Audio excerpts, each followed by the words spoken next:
And welcome to the super fun, awesome, happy time for Fuzz's sake. Pedal show. My name is Gabor. Sure. Fuzzes. I said Fuzzes. Hey, I'm Alex. We're going to check out this fuzz today from Dazatronyx. Please hit like and subscribe to the channel. First up, please ding the notification bell. Give us a thumbs up. Comments below, and that'd help us out do our thing. That'd be absolutely dandy. So this is the FFS. I don't think it stands for Fuzz's sake.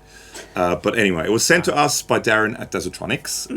Hi, Darron, and big thank you for sending to us. So this is sponsored. The FFS, so I'm going to go out on a limb, it stands for Fuzz Face Silicon. So it's based on the Silicon Eric Johnson Fuzz Face, right? That's sort of what it's derived from, but it's sort of Darron's take on it. 2 controls, volume and fuzz, and a switch and a smiley face kind of mouth down below. It has an internal Trimpot as well, which we'll look into. So it's set to, what was it called? Cold bias originally, but you can make it less cold. You can turn the temperature up internally. Sweet. So we'll look at that later on. Cool. So the setup, the setup so you know what's going on. Pedals going through a Dazatronyx amp switcher, and we're using a Chertone Creme Brulee head amp today. The one under the red one. And that's going into the 2 notes torpedo captor X, doing the cab sims, the IRs for speaker simulation. Yes, and it's a sort of voxy, matchlessy kind of vibe amp that we're using today. For fun. All right, do you want to start while you have a guitar and I don't? Yeah, sure, why not? Okay. So, clean tone.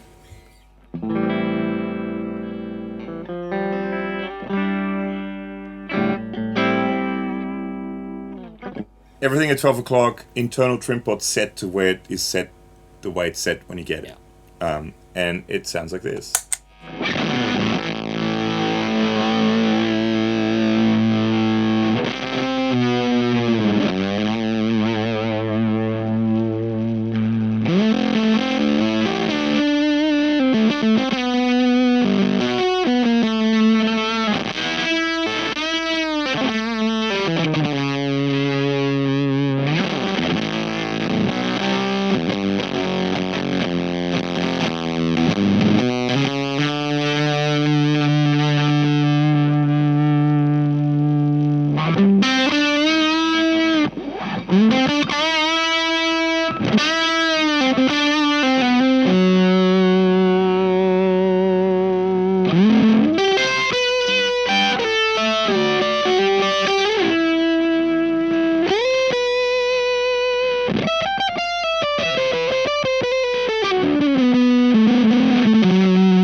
Has that super violin-y sustain thing.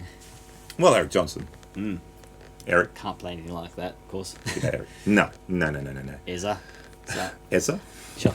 Yeah, it's that thing of so much sustain, you actually have to like pay attention to what you play, because there's no hiding. All your mistakes are there up front. You put the guitar down, have your set break, come back, still going. Have a cup of tea. Yeah.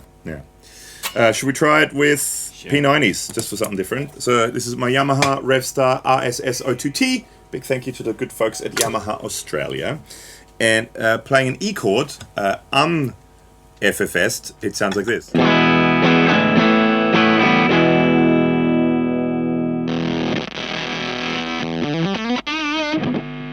I love the attack on it. It just kind of sort of implodes and then it comes back. It's like, ah! Yeah.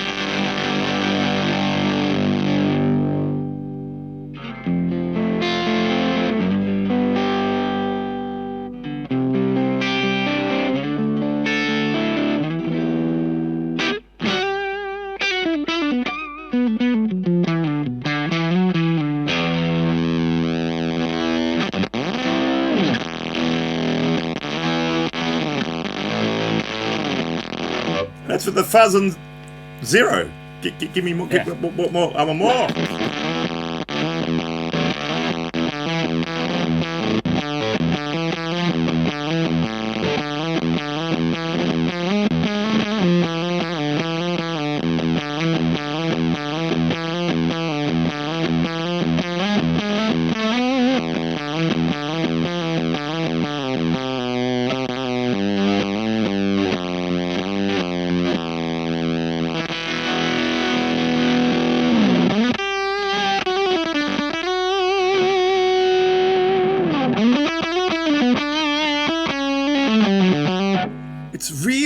really controllable with the. I mean, you go from all the way up.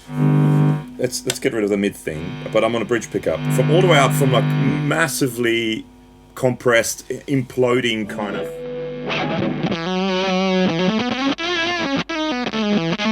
So you turn it down a little bit, and it almost goes to distortion.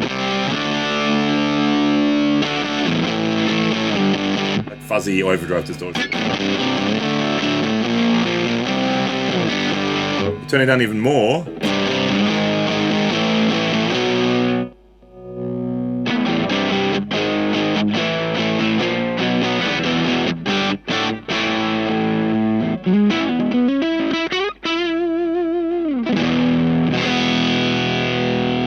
Yeah, lots of sounds in that. It's cool, hey?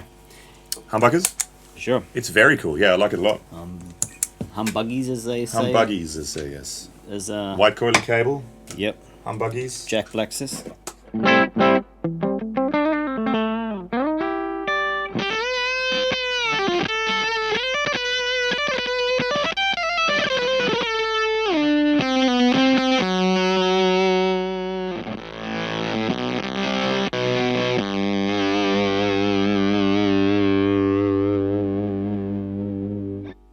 Can I get an echo, please? Sure. Line 6 Echo Pro. Professional echo.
Yeah. Oi. That's a cool sound. I thought the Univibe kind of works with that kind of style stuff.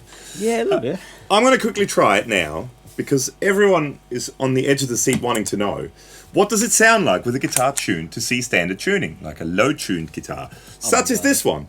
So this is my DoomMaster. Edge of their seat, you said? Edge of the seat. They're all on the edge of the seat. I had no idea. About to fall off.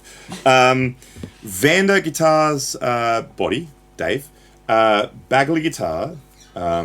Aluminium neck. Curtis Novak pickups. Herod anodized pickguard. Descendant vibrato and mastery bridge. All that sort of stuff. And clean, un-FFS'd, it sounds suchly. It's loud, yeah. They're big pickups, big sounding pickups. Let's Fuzz it. Fuzz my face.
there's so many sounds. I don't usually do the volume control thing, but there's so many sounds in that. When you get really good fuzzes, they actually sound good when you do that. Yeah. All right, let's now try, because it has an internal Trimpot where it's quite cold at the moment. Of course. Poor thing. But it's like putting a jumper over it. Is it?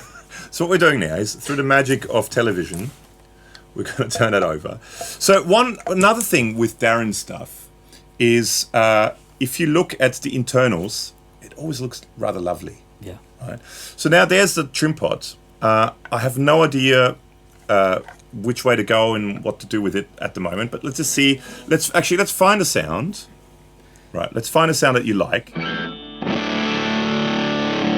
Sounds good? All right. That was easy. I'm going to play around with the Trimpot and see what happens. Sure.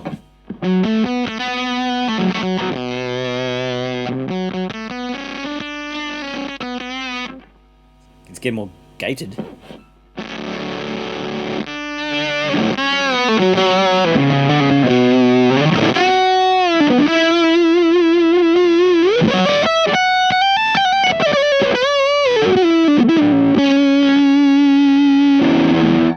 So is that less gated now? Less of that? Yeah. So it's less compressed at the...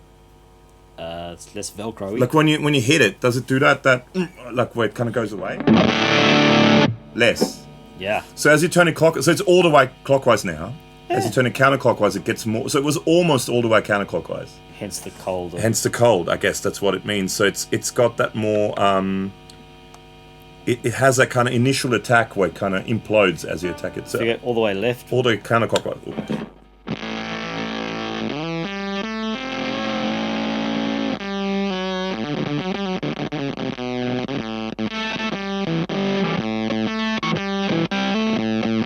That's give or take where it was originally, roughly. Yep. So it was just not quite on zero. Sure. The bias.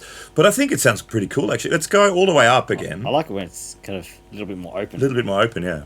Let's try that now and just have a look at a few different tones.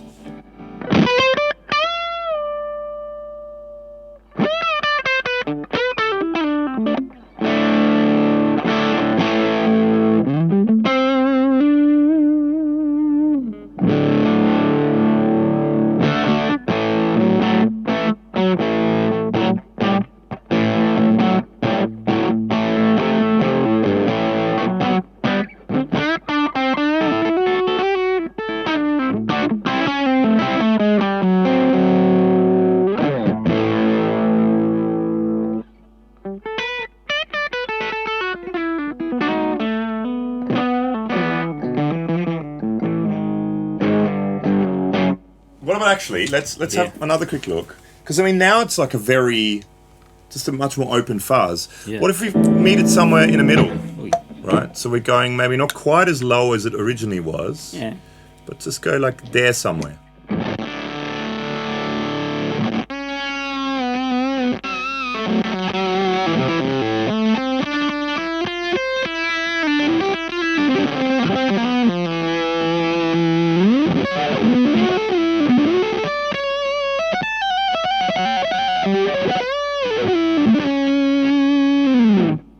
That's cool.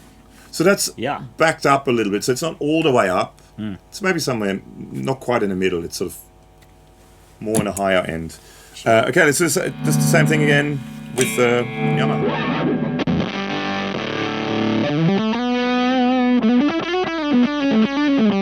The feels change a bit.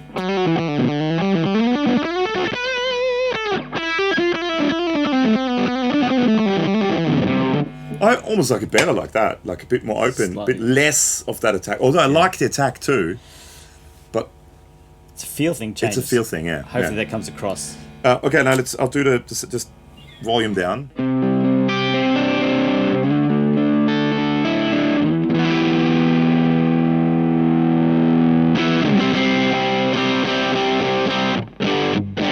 So that's really more like overdrive distortion territory now.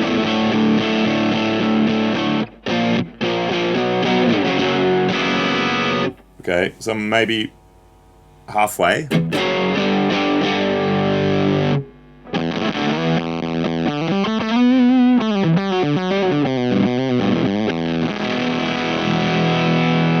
Yeah, it's. I never do the volume control thing when I play, but I could see myself doing it with that because there's so many different sounds in it just by changing that.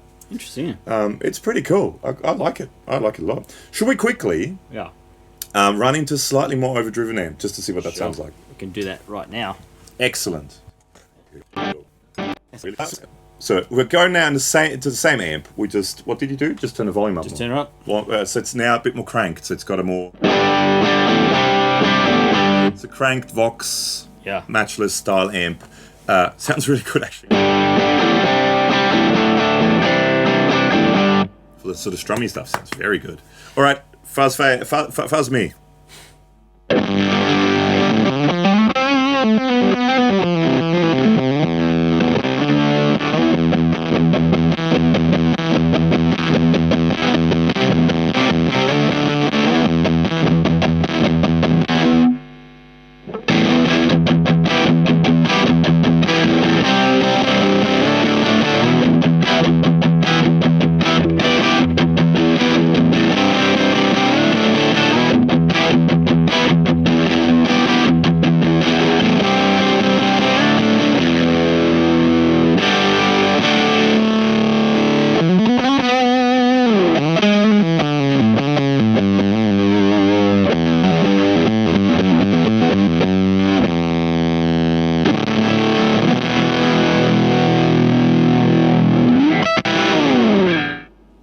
Cool, isn't it? I like that a lot, actually.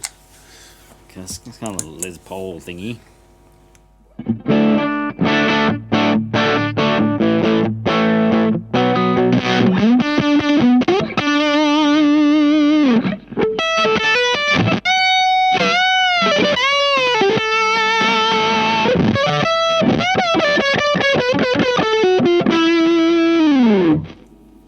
That's cool. That's interesting. It changes, but it's interesting actually. It changes the way you play too, because I don't think I've ever heard you hit that hard.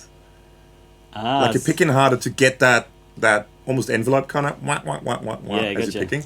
So you seem to be picking harder than you usually do. It makes you play differently, which is good. Yeah.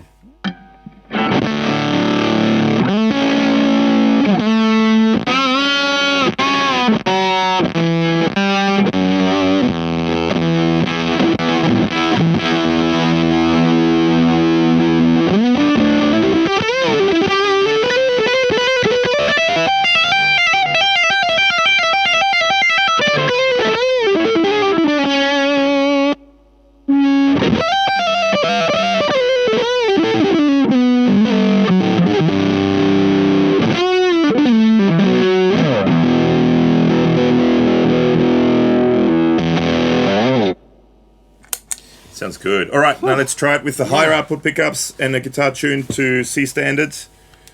It is it's an obvious thing, but the sound of the tone, your guitar tone plus the guitar itself makes it play a certain way, right? Of course it does. Yeah. So. Of course it does. I mean, this guitar, like you approach it completely different to a guitar in standard tuning, and it's funny. It's interesting now. I mean, this is something that had nothing to do with this. It's coming into winter here now. It's quite a cold neck. Oh, yeah. It's quite, it kind of works with the surroundings. Okay, so this is what it sounds like into the slightly more driven amp.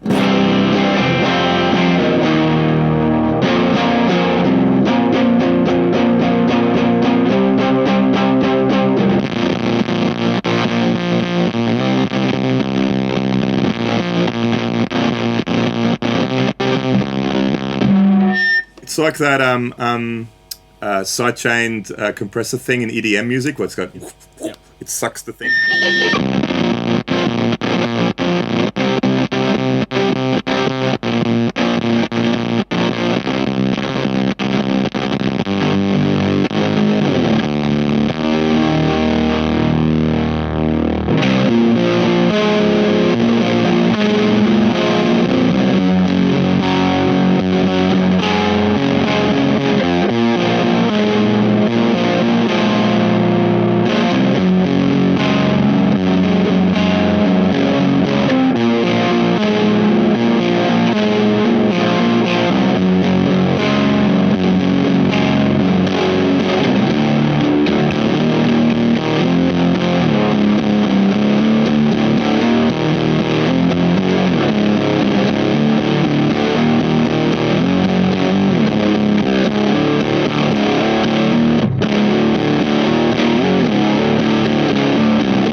Sorry, I could keep going for hours. This is cool. I really like this thing. That's a great fuzz. Darren?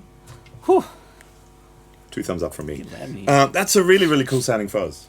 Yeah, when especially pushing the front end of the amp as well. Yeah. It kind of controlled it a little bit as well, like when it's distorting the amp as well as the fuzz. Yeah. And I think a lot of time with these style fuzzes, they do tend to work better into slightly overdriven things or in conjunction with another overdrive. Sure, yeah. Now this is also, it does say it in the manual as well, this is one of those fuzzes that doesn't like things like buffered pedals and stuff, so that should go first in your chain before everything else. But I mean, that's a lot of those fuzzes are like that. Yeah. But yeah, all up, I dig it. What do you guys think? Excuse me, leave a comment below. Yeah. And I'm sure there'll be links to check it out and get one for yourself. Might do some more videos with different sort of fuzz face style pedals and do a bit of a shootout. Let us know in the comments below if there's any particular fuzz face style pedals you would like to see. Yeah. Be fun. Yeah, it would be lots of fun. Educational for us too. Hey, yeah, links below to Instagram, Facebook, and podcast. Check them out if you got a second. And thanks for hanging again. Yep. And I'll put up a playlist of all Australian pedals, like all Australian made stuff here. So check it out. There's some really cool stuff coming out of Australia. Lots of fuzzes. Lots of really good fuzzes. Yeah. So we might even do like an all Australian fuzz shootout. I think so. It's coming away. Stay tuned for that. See ya.